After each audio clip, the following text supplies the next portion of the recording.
Hello YouTube family, કેમ છો બધા? Good morning. તો સવારના વાગ્યા છે 9 ને અમે આવી ગયા છીએ માધવપુર બીચ. દ્વારકાથી સવારે જ અમે નીકળી ગયા હતા 6-7 વાગે ને હવે રિટર્ન જઈએ છીએ અમે. રિટર્નમાં અમે માધવપુર બીચ લીધો છે, તમે જોઈ શકો છો. છે રાઈડ પણ છે ઓર અહીંયા ઘોડા પણ છે. તમે આવી શકો છો અહીંયા. રિટર્ન દ્વારકાથી આવો તો મિનિમમ 160થી 70 કિલોમીટર જેવોનો અંતર છે ને સોમનાથથી તમે આવતા હોય તો એ પણ ખાલી 60થી 70 કિલોમીટરનું અંતરે છે સોમનાથથી. તો સોમનાથથી દ્વારકા જતા હોય તો રસ્તામાં જ આવે છે, તમે અહીંની વિઝિટ જરૂર કરજો. આ છે આવી રીતના ઊંટ, ઘોડા, ઊંટ આવી રીતના બધું અહીંયા છે, તમે જોઈ શકો છો. આ છે શિવરાજપુર બીચ જેવું જ છે કાંઈ. શિવરાજપુર બીચમાં આવું છે. આ છે માધવપુર બીચ. જો સોમનાથથી તમે આવતા હોય તો માત્ર 60થી 70 કિલોમીટરના અંતરે રસ્તામાં જ આવશે, તમે જોઈ શકો છો. તો દ્વારકાથી તો અમે સવારે જ નીકળી ગયા હતા, પછી રસ્તામાં માધવપુર બીચ આવ્યું એટલે અમે લઈ લીધું. તમે જોઈ શકો છો એટલા શ્રદ્ધાળુ અહીંયા સેલ્ફી પાડે છે, ફોટા પણ પાડે છે, સેલ્ફી પાડે છે, ફોટા પાડે છે. તો તમે અહીંયા આવીને નિહાળી શકો છો. હું તમને બતાવું માધવપુર બીચ.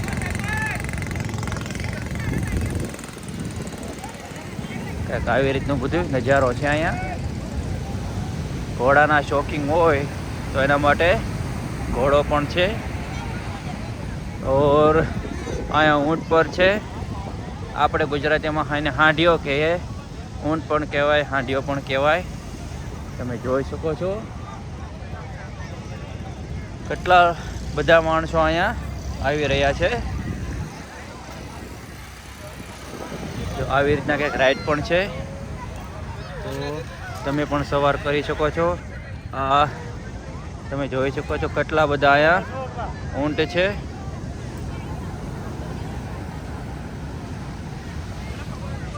આવી રીતના કંઈક માધવપુરનો નજારો છે.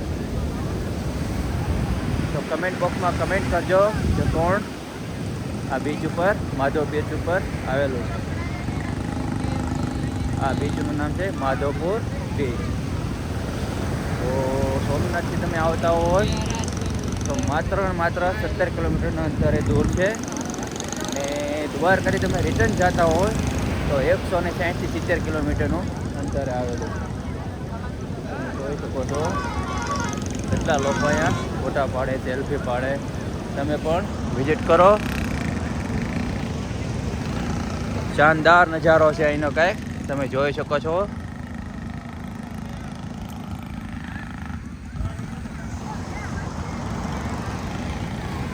જો આવી રીતના કાંઈક ઊંટ છે.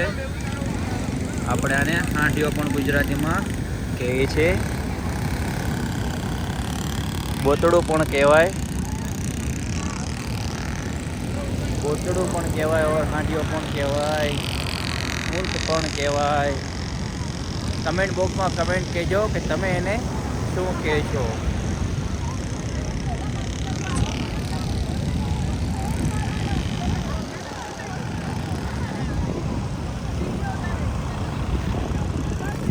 આવી રીતના પણ અહીંયા શંખ પણ મળે છે. માધવપુર બીચમાં આવો તો તમે શંખ લઈ શકો છો. આવી રીતના કંઈક મોતી પણ છે, એ પણ તમે લઈ શકો છો. તો કમેન્ટ બોક્સમાં કમેન્ટ કરી મિત્રો માધવપુર બીચ ઉપર કેટલાક આવેલા છે, કોણ કોણ આવેલું છે. તમે પણ જરૂર આવજો. દ્વારકા જાઓ તો માધવપુર બીચ.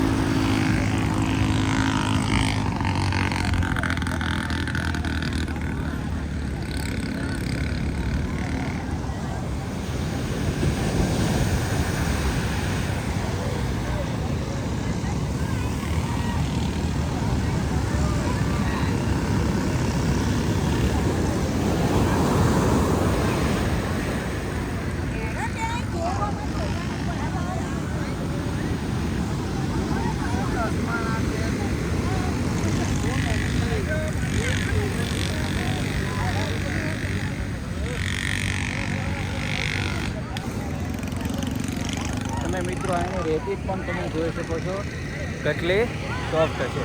તમે રેતી જુઓ એકદમ મુલાયમ મુલાયમ છે. આપણા પગ નીચે કૂદતા જાય છે, તમે જોઈ શકો છો. ને આ છે મેઇન રોડ દ્વારકાનો. તો દ્વારકા જાય છે.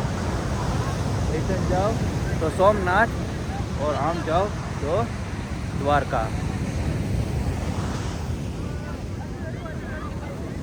જો આ અમારો નાનો ભાઈ છે, આવી રીતના કંઈક મજા માણે છે. જો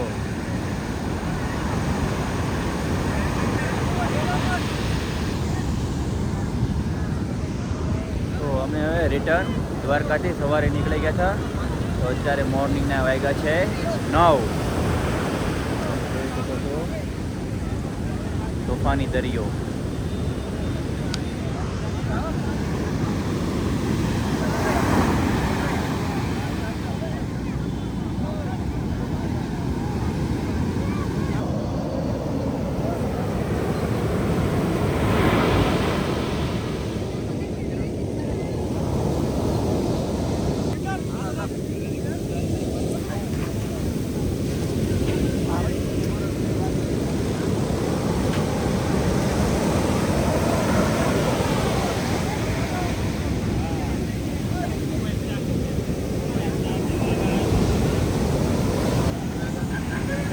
મિત્રો આવી રીતના તોફાની દરિયો છે, તમે જોઈ શકો.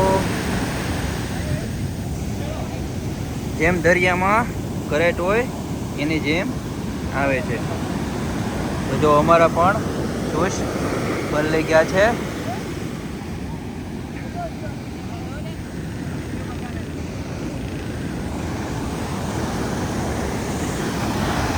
તો બહુ ખતરનાક વેળો આવે છે મિત્રો.